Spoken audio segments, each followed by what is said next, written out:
Hello and welcome to Talking Golf with Gary. This week, the dynamic Gary will introduce you to all kinds of topics pertinent to this past week of golf.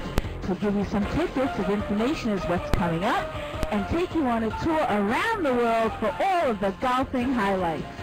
Sit back and enjoy Talking Golf with Gary. And hello and welcome to episode number 176 of Talking Golf with Gary. I hope you all had a great week. And what a crazy day this has been. We usually record this on a Monday after everything is done on the PGA. And of course, with the downpour that they had yesterday at the course in North Carolina, in Greensboro, they canceled play in the Wyndham Championship and finished it today. And not to be outdone, just as Sergio Garcia was making big news, more big news in the world of golf came down today as the fine members of Augusta National decided to admit women. But we'll get to that story in just a minute. And as well as everything else in the world of golf, I just wanted to let everybody know that if you're interested in being a part of the show, you can by calling our comment voicemail hotline at 516-619-6341 or dropping us a line at talkinggolf@gmail.com. So check out those areas. You can also follow me on Twitter now at twitter.com/talkgolfgary and also on Google+. And this is all at our new website, talkinggolfwithgary.com, where you can read the blog and listen to an episode of the podcast, and there's some great links there and some great affiliates there. If you'd need any equipment or anything like that, click on our affiliates and please give them some business. Every time you use their services, you help out the show. We get a small commission. So let's take a look at this week's recap of the world of golf as Sergio Garcia snapped a 4-year PGA Tour title drought with a victory at the rain-delayed Wyndham Championship in North Carolina on Monday that secured the Spaniard a spot on the European Ryder Cup team. Garcia, who had a one-shot lead after 4 holes on Sunday when play was halted at the Sedgefield Country Club because of the rain and the thunderstorms, shot a 4-under 66 in the final round for an 18-under total, 2 shots clear of South African Tim Clark. The Spaniard, who needed a strong result to force his way into or onto Europe's team for the September 28th to 30th Ryder Cup, guaranteed a place on the squad by securing his 8th PGA Tour victory and his first since the 2008 Players' Championship. Garcia, who has played 5 Ryder Cups and finished on the winning team 3 times but missed Europe's victory at Celtic Manor in 2010, dislodged Ian Poulter from the 10th automatic spot in the biennial team competition.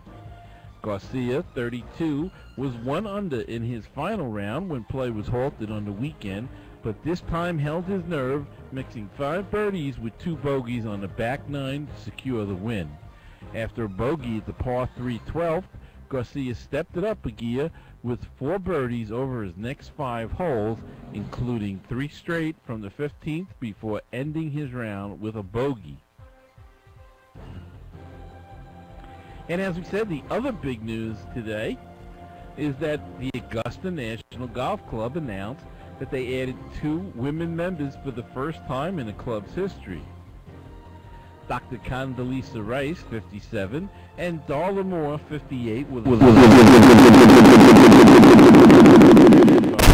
first term of George W. Bush's presidency, and Secretary of State for the second.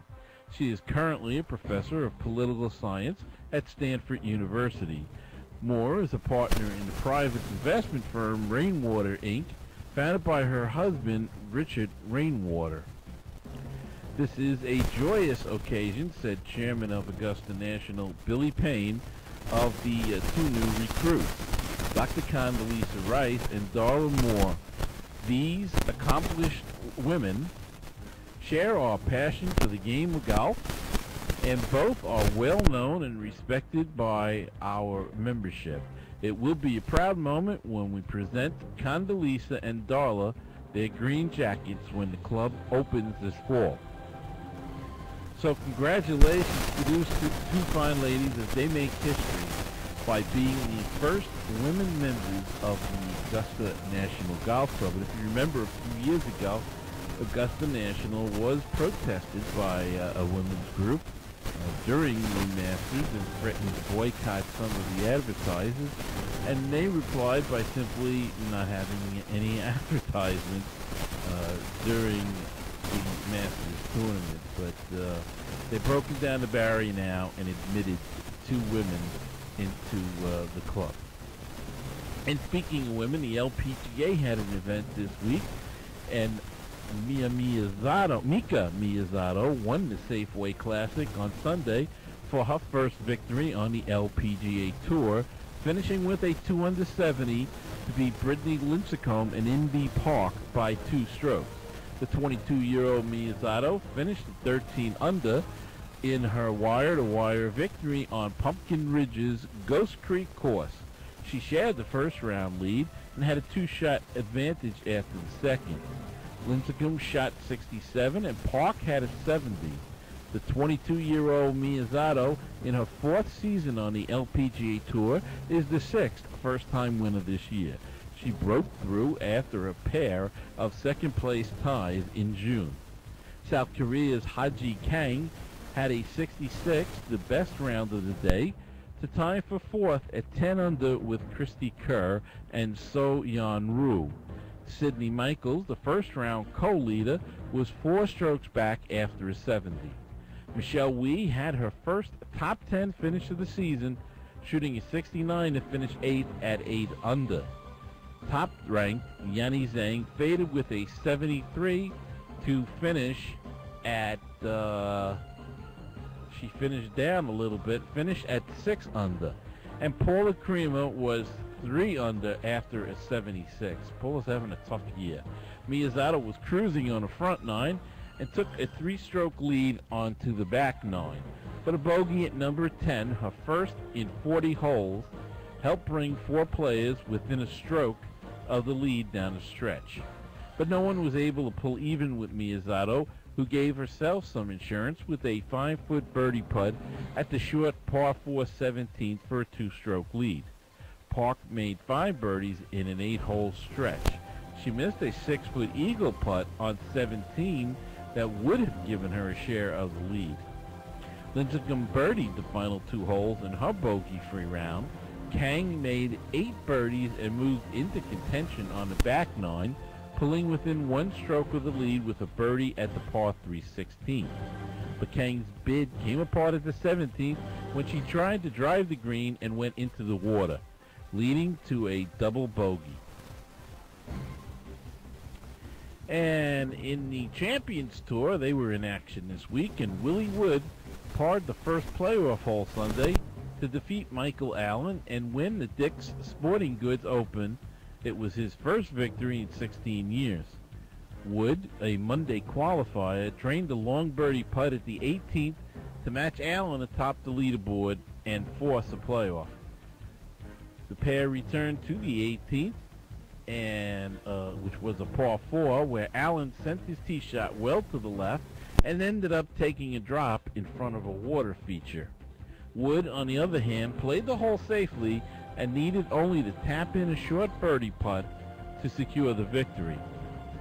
It's Wood's first win on the Champions Tour and first overall since the 1996 Deposit Guarantee Golf Classic, a PGA event now known as the True South Classic. Wood carded a 4 under 68 in regulation to match Allen at 13 under par, and the two finished a stroke ahead of 4 players: Joey Sindelar, Kenny Perry, Tom Lehman and Brad Faxon, who shared third place at 12 under. Faxon was tied with Allen at 13 under before bogeying the 17th. He then sent a long birdie try past the hole at the last, falling a stroke short of a playoff. John Houston, the defending champion, was in good position to repeat as he carried a 1 under stroke lead into Sunday's round. But after he eagled his opening hole, Houston began to fall apart. He stumbled to a double bogey at the second, birdied the third, then gave that stroke right back at the next hole. He bogeyed the ninth to turn a minus 11, and his chances of winning all but disappeared with a triple bogey at the 10th. Houston finished with a 5 over 77 and tied for 21st at minus 7. John Cook, Bernhard Langer, Mark Calcavecchia, Mark O'Meara, and Peter Senior tied for 7th at 11 under.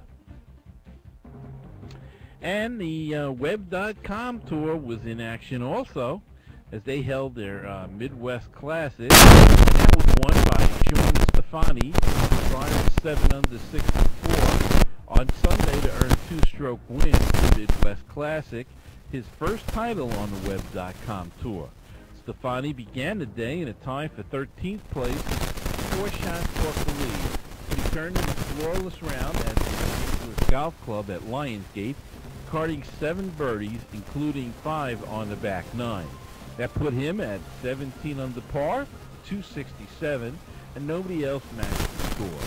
Luke List and Russell Henley shared second place at 15 under.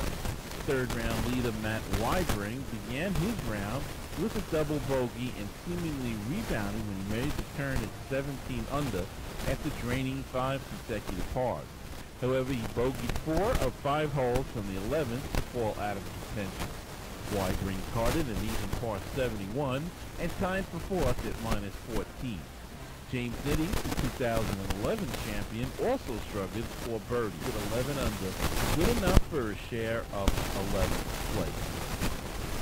And that's the recap for this week of the world of golf. A lot of stuff going on, and of course, the big news, as we said, breaking today is that Sergio Garcia, of course, won after it so that Augusta finally admitted women into their ranks of membership. And we're going to take a break and be back right after this. For all the listeners of Talking Golf with Gary, Audible is offering an audio download with a free 14-day trial. Over 75,000 titles to choose from in many different categories, including science fiction, history, biography, sports, shooting, you name it, they have it. To download your free audiobook today, go to audiblepodcast.com/Talking Golf with Gary. Again, at audiblepodcast.com/Talking Golf with Gary for your free audiobook today.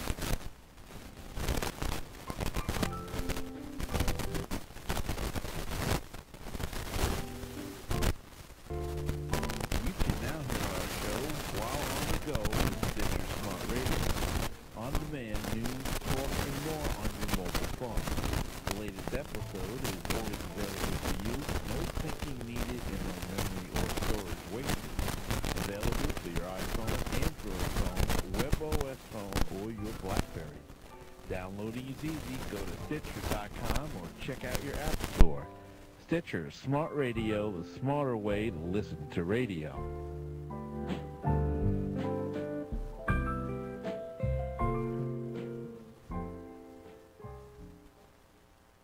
And while you're searching around the web, don't forget to stop at the new store that we have at www.zazzle.com/talkinggolfwithgary.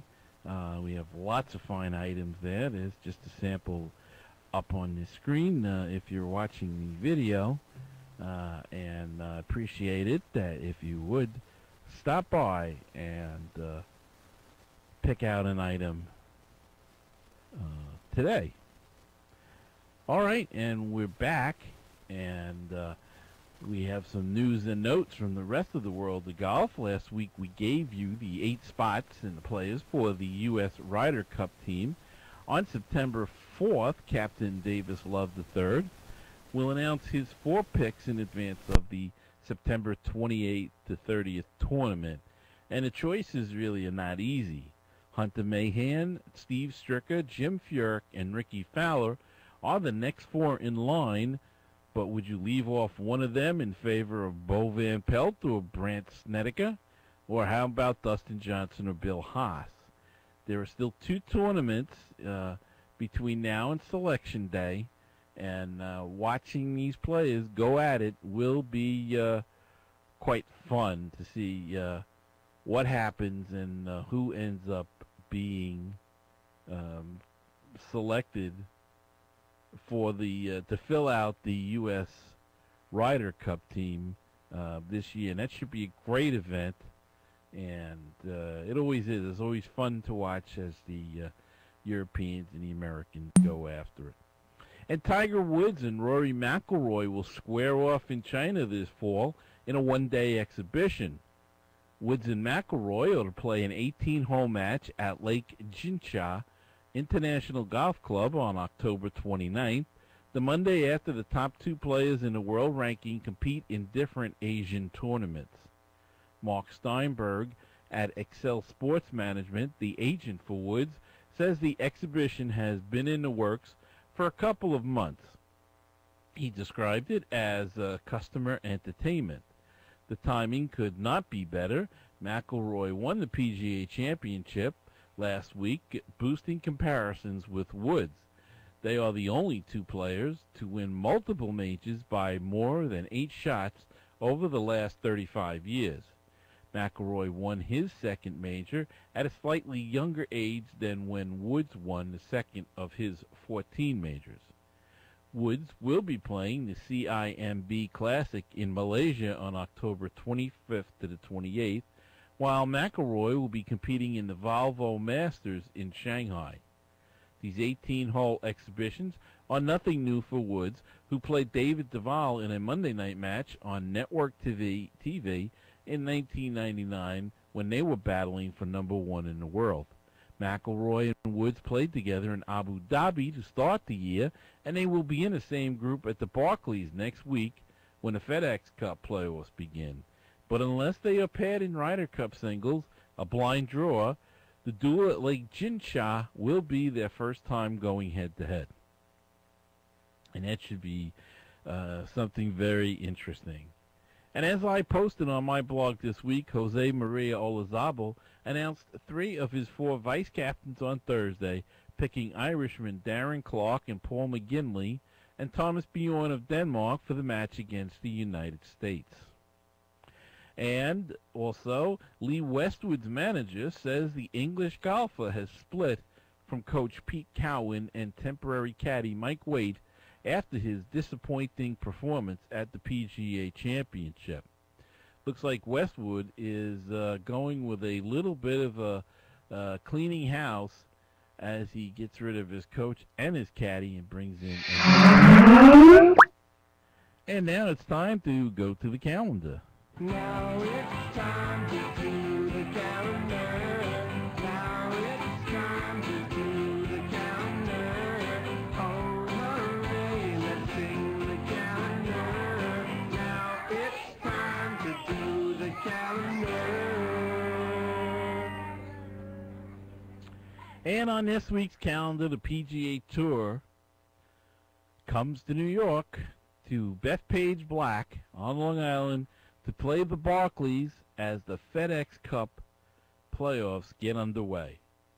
And, of course, Dustin Johnson is the defending champion in that event, and that'll take place next weekend. And the LPGA Tour will be playing the CN Canadian Women's Open, where Brittany Lincecum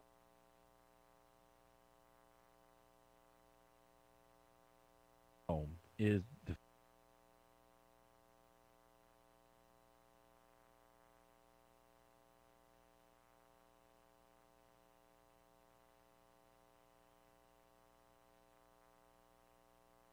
defending.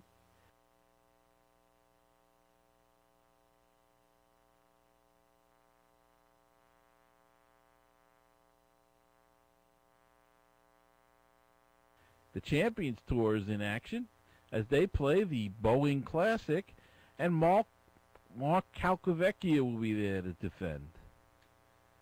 And the Web.com Tour is also in action, playing the News Sentinel Open. Kirk Triplett is the 2011 champion. And the European Tour is back in action, playing the Johnny Walker Championship, where Thomas Bjorn will be defending.